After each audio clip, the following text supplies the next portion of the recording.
नमस्कार मंडळी, तुम्हा सर्वांचं अगदी मनापासून स्वागत। आज आपण 3 प्रकारचे बायो एन्झाईम तयार करायला शिकणार आहोत। तर बायो एन्झाईम म्हणजे नक्की काय, याचा उपयोग काय होतो आणि याचे फायदे काय काय आहेत हे सगळं आज आपण पाहणार आहोत।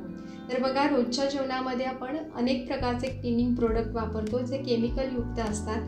तर तुम्ही हे जे क्लीनिंग प्रोडक्ट आता हे 2 बॉटलच्या बघत आहात, हे सुद्धा होममेड क्लीनिंग प्रोडक्टच आहेत। तर होममेड म्हणजे मी अगदी साध्या मटेरियलपासून, साध्या साहित्यापासून केलेले आहे। तर हे कसे करायचे, ह्यालाच एन्झाईम असं म्हणतात, ते आज आपण पाहूया। तर मी संत्र्याची साल घेतलेली आहे, ही पूजेची फुलं आहेत ज्याच्यामध्ये आपण शमीची पानं किंवा बेलाची पानं सुद्धा वापरू शकतो। दुसरं जे इन्ग्रेडियंट आहे ते आहे गूळ। तर एवढंच साहित्य वापरून आपल्याला हे एन्झाईम तयार करायचं आहे। तर यामध्ये मी संत्र्याची साल घेतली आहे, बघा ही काढली की आपण लगेच फेकून देतो। त्याच्यानंतर पूजेची फुलं आहेत जी आपण निर्माल्यामध्ये टाकून देतो, पण तसं करायचं नाही। तर त्याचाच वापर करून आपण हे घरच्या घरी एन्झाईम तयार करू शकतो। गूळ आहे ते बारीक चिरून घ्यायचं आणि ह्या काही देशी गुलाबाच्या पाकळ्या आहेत ज्यापासून सुद्धा मी एन्झाईम तयार करणार आहे। तर हे जे साहित्य आहे त्यामध्ये मी काय केलं आहे की पहिल्यांदा आपण हे संत्र्याची साल घेऊया। तर ही आयदर बारीक चिरून घ्यायची किंवा मग काय करायचं की बारीक अशी तोडून घ्यायची, पण मिक्सरवर बारीक करायची नाही। त्यानंतर गूळ जे खडे असतात तर ते सुद्धा बारीक चिरून घ्यायचे आणि ही प्लास्टिकची बॉटल जी स्टर्डी असेल एखादी ती घ्यायची, कारण कोलाची वगैरे बॉटल ज्याचा बेस स्ट्रॉंग असतो ती घ्यायची। एक कॅन घ्यायचा ज्याच्यात आपल्याला पाणी घ्यायचं आहे। हे वेइंग स्केल आहे, आपण सगळं साहित्य मेजर करून घेऊ शकतो। तर प्रमाण कसं घ्यायचं आहे पण मी मेजर करून म्हणजे मी डायरेक्ट सांगते, कारण प्रत्येकाकडे हे वेइंग स्केल असेल असं नाही। तर आपण प्रमाण कसं घ्यायचं हे लक्षात घ्या। 1:3:10 म्हणजे 1 वाटी जर गूळ घेतला तर 3 वाटी आपण काय करायचं, ह्या साली घ्यायच्या किंवा फुलांच्या पाकळ्या घ्यायच्या आणि 1 वाटी गुळाच्या 10 पट आपल्याला पाणी घ्यायचं आहे। इतकंच साहित्य आपल्याला घ्यायचं आहे। म्हणजे प्रमाण पुन्हा एकदा लक्षात घ्या, 1:3:10 हे प्रमाण वापरून आपण कुठल्याही प्रकारचं बायो एन्झाईम घरी तयार करू शकतो। तर मी सगळ्यात आधी संत्र्याची साल जी आहे ती या बॉटलमध्ये घालून घेते। तर ही बुडाला घातली की लक्षात घ्या की ही जी प्रोसेस आहे याला पूर्ण व्हायला 3 महिने लागतात।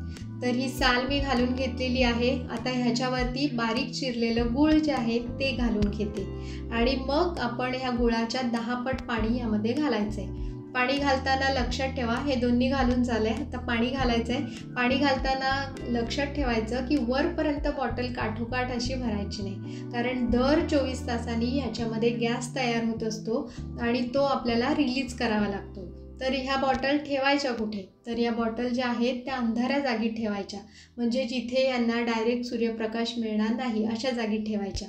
तुम्हाला याच्यावरती दिसेल की मी लेबल लावलेलं आहे। हे लेबल कशासाठी, तर कुठल्या पाकळ्यांपासून केलं आहे किंवा कुठल्या सालींपासून केलं आहे त्याचं नाव लिहायचं आणि तारीख लिहायची, म्हणजे 3 महिने जे प्रोसेस मी म्हणते ते आपल्याला व्यवस्थित लक्षात येतं।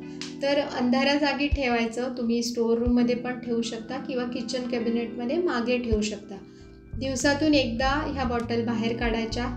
ते झाकण जे आहे ते हलकेच उघडायचं, म्हणजे पूर्ण उघडायचं नाही, नाहीतर मग हवेच्या संपर्कात येईल आणि मग फंगस होऊ शकतो।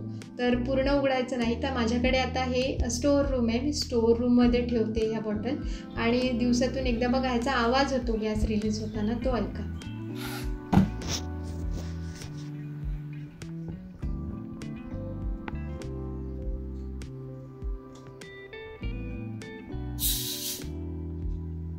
तर हे तर आपण कालच केलेलं आहे। तर अशाच प्रकारे ह्या 2 ज्या बॉटल, हे 2 एन्झाईम आहेत ते मी तयार केलेले आहेत। एक आहे संत्र्याच्या सालीपासून हे केलेलं आहे आणि दुसरं जे आहे ते आहे पूजेच्या फुलांपासून केलेलं आहे। यामध्ये मी तुळशीची पानं, बेलाची पानं सुद्धा वापरलेली आहेत। तर ही साधी एक स्प्रे बॉटल आहे, ह्याच्यामध्ये साधं पाणी भरलेलं आहे।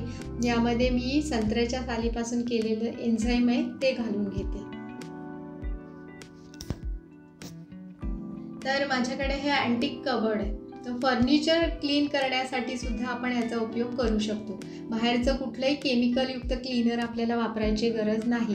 तर बघा, जेव्हा हे एन्झाईम घालून आपण ते फर्निचर क्लीन करतो, इथे तर कार्विंगसुद्धा आहे याला, तरीसुद्धा खूप छान क्लिनिंग होतं, याची चमकसुद्धा वाढलेली मला जाणवते। तर फर्निचर पुसण्यासाठी हा पहिला उपयोग आपण पाहिला.